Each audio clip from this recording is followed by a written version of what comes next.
Llegamos a la tercera parte del video de la clase de mecánica de fluidos, introducción a la dinámica de la circulación periférica. Había dejado pendiente una pregunta, si en un sujeto de pie, ¿cómo es la energía lateral, potencial y cinética en la aorta en relación a la arteria? Bien, para poder contestar esta pregunta, vamos a recurrir justamente al teorema de Bernoulli.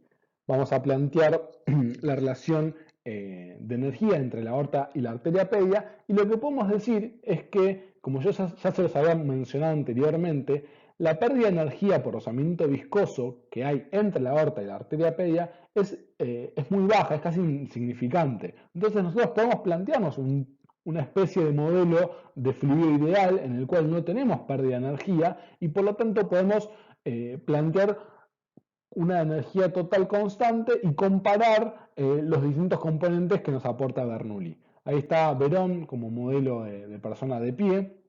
Del lado izquierdo los componentes aórticos y simplemente se comparan del lado derecho lo que dijimos, la presión lateral, cinética y gravitatoria.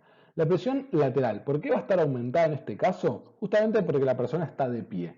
La presión que podemos tomar con un esfingomanómetro, si la persona está acostada, vamos a tener a nivel arterial un valor de presión muy similar en los distintos niveles. Sin embargo, al ponerse la persona de pie, aparece así un componente de presión hidrostática que, como habíamos discutido anteriormente, tiene que ver con la columna de líquido que yo tenga por encima de ese punto. Respecto a la energía gravitacional, que sería el tercer componente, desde ya que la aorta va a estar más arriba y por lo tanto tiene mayor energía gravitacional y tiene menor energía gravitacional la arteria pedia que se encuentra por debajo. Respecto a la energía cinética, ¿por qué sería menor la energía cinética en la arteria pedia? Esto también ya lo hemos discutido, simplemente que con la arteria radial, y acá sí no hay diferencia respecto a si la persona está de pie o acostada. Básicamente, la arteria pedia comparte caudal con muchas otras arterias que están en paralelo y que, si uno considera la sección completa de todas esas arterias, tiene un área de sección transversa mayor que la presión, que el diámetro de la aorta. De esta manera, la velocidad aórtica va a ser mayor que la velocidad de la sangre en la arteria pedia.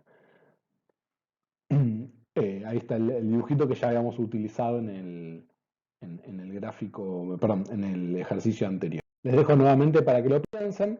Acá tenemos una persona que está acostada en este caso, como yo les decía, la presión que yo pueda medir en cualquier presión arterial que pueda medir en una persona que esté acostada va a estar, acá está representado en rojo, va a ser muy similar. No voy a tener una diferencia hidrostática que me pueda plantear a este nivel con la persona acostada.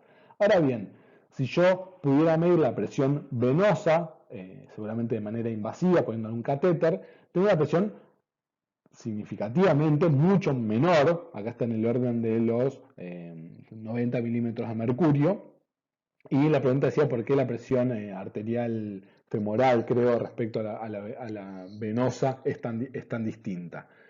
En este caso, el componente es, eh, que se incorpora acá, es lo que no habíamos discutido hasta ahora, y es la presencia así de una resistencia y una pérdida de energía por rozamiento viscoso. Estamos acá incorporando recién ahora los fluidos reales y su expresión en la circulación del aparato cardiovascular.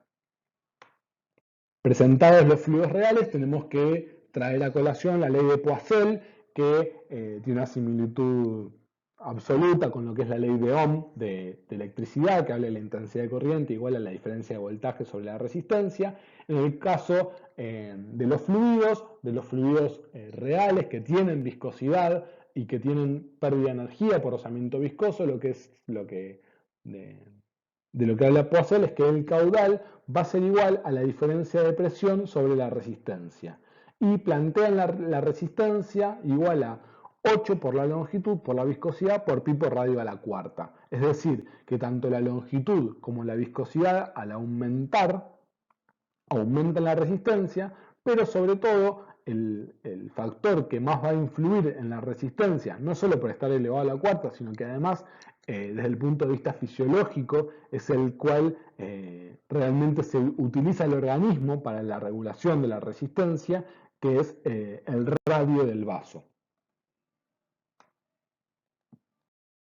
Respecto a los fluidos reales, que como dijimos recién, tienen una viscosidad distinta de cero y que por lo tanto tienen una pérdida de energía al fluir por el rozamiento viscoso, que se da, como está representado en esta imagen, por tener diferentes velocidades en las distintas capas o láminas de fluido, teniendo una velocidad cero en aquellas capas de fluidos que se encuentran pegadas a la pared del tubo. ¿Sí? A partir de ahí y de manera concéntrica y hacia el centro va aumentando esa velocidad y son las capas de fluidos entre sí las que producen ese rozamiento y esa pérdida de energía. En este gráfico lo que se representan son la velocidad cero desde el punto de vista o sea, pegado a la pared, y estas flechas de colores son flechas que representan la velocidad del fluido, que como se ve es máxima hacia el centro. Hay unos videos que hemos grabado, que vamos a compartir tanto en el práctico, y ahora voy a tratar de compartirlos también en este video para que puedan ver con una inyección de tinta en agua fluyendo, que se puede ver claramente cómo se forma este frente parabólico de velocidades. Bien, la ley de Poiseuille. Nosotros ya la hemos presentado anteriormente, caudal es igual a diferencia de presión sobre la resistencia, y es una ecuación que nosotros vamos a usar mucho en todo el análisis de la fisiología cardiovascular e inclusive es muy utilizado en la práctica clínica. Acá está cómo es que se utiliza, digamos, dice PAM es presión arterial media igual a volumen minuto por resistencia periférica total. Volumen minuto es, como dijimos al comienzo de la clase, es un caudal o es un flujo y es un sinónimo además de gasto cardíaco. La resistencia acá está representada como resistencia periférica total. Y la presión arterial media no está planteada como una diferencia de presión solamente porque considera a la presión venosa como despreciable. Es decir, si estamos con esta ecuación planteando cuál es la pérdida de energía por unidad de volumen, presión, que yo tengo por pasar mi gasto cardíaco, mi volumen minuto, mi caudal, por la resistencia periférica total. Entonces, si bien habla de presión arterial media, estoy considerando esa resta que es intrínseca a la ecuación de Poiseuille. Respecto al volumen minuto, como dijimos al comienzo de la clase, es lo que eyecta el ventrículo izquierdo por cada minuto, y va a tener que ver con la descarga sistólica o volumen sistólico, que es lo que eyecta ese ventrículo en cada latido, y multiplicado por la frecuencia cardíaca, que es decir, la cantidad de veces que lo hace en un minuto. La resistencia periférica total va a depender básicamente de los componentes que dijimos antes de la resistencia, pero como también mencionamos, principalmente va a estar regulado o va a estar mediado por el radio. Es decir, cuando el radio sea menor y haya vasoconstricción, va a aumentar la resistencia periférica total, y cuando eso aumente, cuando se vasodilate, va a disminuir la resistencia periférica total. Antes de seguir avanzando, las condiciones poiseuillianas, digamos, para poder uno estrictamente poder utilizar este modelo, se plantea que se hizo con un flujo laminar y estacionario, un fluido newtoniano, es decir, que tiene viscosidad constante, como en los casos anteriores, un fluido que sea incompresible, es decir, con densidad constante, y que tiene que ser un tubo cilíndrico de sección circular constante. Obviamente que las condiciones fisiológicas en las cuales nosotros utilizamos y un montón el modelo de Poiseuille, la ley de Poiseuille, tiene sus grises respecto a estas consideraciones. Sin embargo, no deja de resultar de suma utilidad, y es por eso que podemos hacer algunas excepciones. Obviamente que hay que tener presente que está planteado bajo estas condiciones Poiseuille. Entonces también cuando nos falla algún cálculo o alguna idea no nos termina de cerrar, no hay que dejar de tener en cuenta esta situación. Recién al pasar mencioné la necesidad de un flujo laminar para poder plantear un modelo poiseuilliano. Esto tiene que ver con, acá está representado en el gráfico de la izquierda, donde dice laminar, con estas capas de fluido yendo en paralelo y un flujo turbulento más impredecible, que va a estar relacionado con varios componentes que pueden estabilizar o desestabilizar de alguna manera este modelo, donde lo resumimos con el número de Reynolds. Esta es una imagen del boron.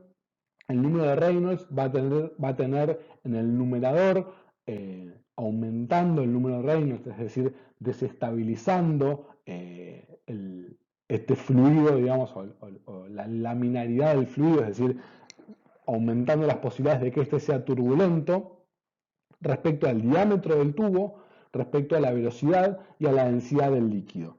El único componente que va a tender a la estabilidad de este sistema, de que pueda ser laminar, es la viscosidad. Se plantean 2000 como un punto crítico para el número de Reynolds, a partir del cual aumentan mucho las posibilidades de que el flujo sea turbulento. Nosotros también en estos videos que les vamos a mostrar podemos ver sitios de turbulencia que característicamente se va a dar cuando hay o cambios bruscos en la sección de un tubo o en las bifurcaciones. Acá vamos a plantear, acá solamente a modo de hacerles una presentación de este tipo de modelos, que son los que van a trabajar en el práctico.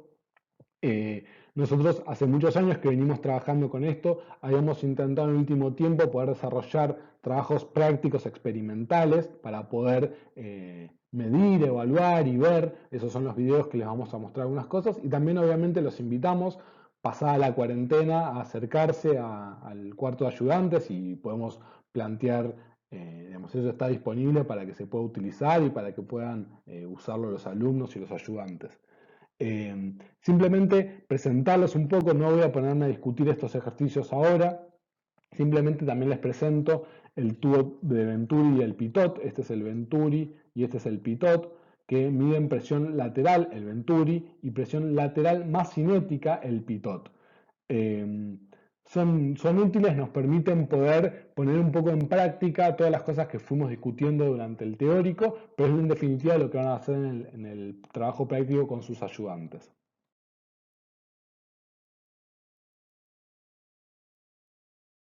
Bueno, para ir terminando, por último, pero no por eso menos importante, sino más bien todo lo contrario, esta pregunta: ¿cómo es el caudal, la velocidad y la presión a lo largo del aparato circulatorio? Es una especie de excelente resumen el desarrollo de esta, o sea, la respuesta a esta pregunta, sobre todas las cosas que nosotros fuimos discutiendo y sobre todo van a seguir discutiendo y empezando a tratar de ir entendiendo sobre lo que es la fisiología de la mecánica de fluidos aplicada al aparato cardiovascular. Eh, Tómense también todo el tiempo para poder analizar y ir paso por paso haciendo una buena respuesta de todo esto, que una vez que lo tengan integrado pueden empezar a decir que empiezan a manejar algo de este tema. Muchas gracias y los dejo ahora con el último video, que vamos a hablar un poquito de la pregunta que les decía recién, y les comparto los videos que les mencionaba anteriormente.